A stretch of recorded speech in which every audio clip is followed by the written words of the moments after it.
So what brings you to Dress for Success Gala tonight? Well, I am presenting an award tonight, but I love this organization.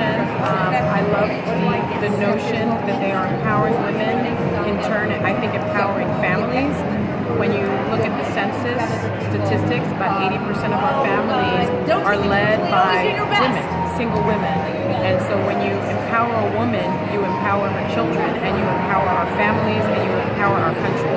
And so when I think about Dress for Success, I really think about empowering our women, which is something that I try to do every day on The View.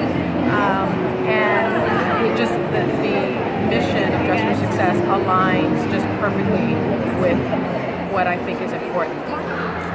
Stacey, do you mind taking Speaking of importance, how important is it to literally dress for success? Well, I think it's important. You know, you often hear, at least I heard when I was practicing law, you dress for the job that you want, not for even the job that you're in. And sometimes you can't even get into the door if you're not dressed appropriately. People look at appearance, they just do. And this organization helps women put their best foot forward. And so there's nothing like, I think, being dressed appropriately, being dressed for success, being dressed for the job, and knowing it and feeling good about it. So you're originally from New York, yes? I am. I'm the from Bronx, the Bronx. yes. Glad I didn't mix up my facts. How important is New York as a city to who you are today? Oh, it's everything. I mean, I'm a native New Yorker, born in Manhattan at Beth Israel Hospital, raised in the Bronx and Manhattan. I think the one thing that people don't understand or misconstrue about New Yorkers is that we're cold and we don't care.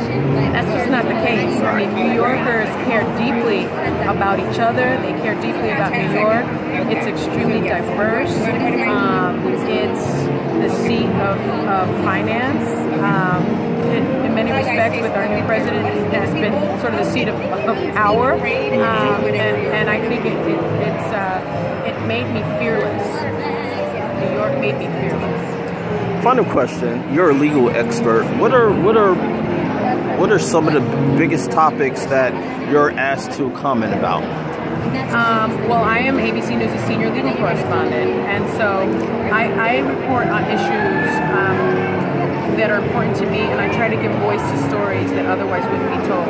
So social justice issues are of prime importance to me, from my work at CNN and now my work at ABC News. And so I really try to give voice to the social justice movement. All right, one last quick question. I read this in the paper today. So NYPD was doing surveillance on Black Lives Matter when they had some protests in New York City, and that may or may not be illegal. How could it possibly be illegal? Well, you can certainly surveil on people that are in public. You don't have a right to privacy there. But if you're going to be surveilling in the sense of someone's telephone or someone's electronic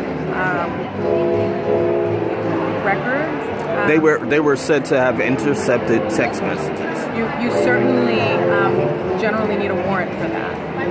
But I think that the larger question is that sometimes people seem to think that protesting is illegal. Right. Protesting is very American. It is our constitutional right, and it's what makes America America.